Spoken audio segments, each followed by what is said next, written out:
Yeah, well, I have heard this story that it may be extended, and I think Sky News broke that.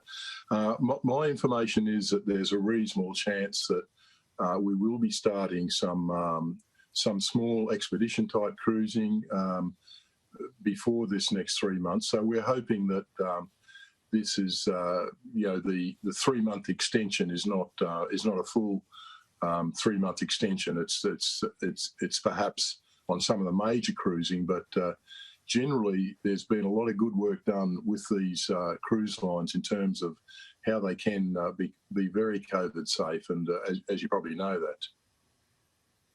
So just clarify that point. This is what you're being told, that perhaps there'll be the broad 3 months extended, but essentially a pilot scheme will recommence. This is your understanding from talking to authorities? Well, yeah, not necessarily authorities, but talking to the industry. We're reasonably hopeful that there is going to be some pilot cruises, probably in the smaller expedition type category. And, these have been running all over the world, even to destinations with some COVID infection without any issues. And I know I've been talking to Dr. Ian Norton, who's one of the experts in this. He's written a paper for the Australian cruise industry, making it absolutely COVID safe from his point of view, and he's had a lot of experience in this. So, I mean, what is the future? All the images we see of cruising, big buffets, people very close around pools and activities and so on, they're all out for now. It's going to look very different. Presumably that will hit margins, or at least mean people will be paying more to get on a cruise. Are they all expectations?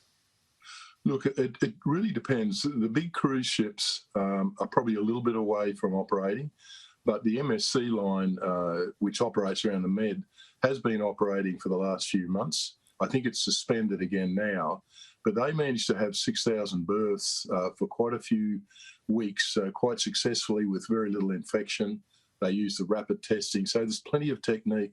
The cruise lines of all the operators have really done a great job in working out COVID-safe protocols. So, we'd like to hope that the health officials will take note of this, because I think they've done a great job, and they've had expert help in making sure we can make cruises very safe again.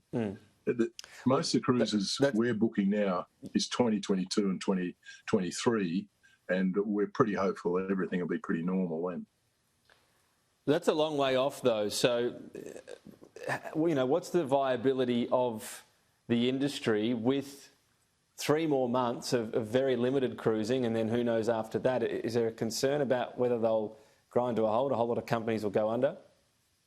Look, there's obviously a concern, because there's a multitude of cruise companies, and they're all in different financial positions. But I think you'll see some realism, as I said, with some smaller cruises operating sooner than that 3 months in Australian waters anyway. Obviously, the international ones, it'll probably come down to vaccination. So people have to be vaccinated, and those sort of cruises probably won't come back in a big way until mid-year. So, but we'd certainly hope that would happen.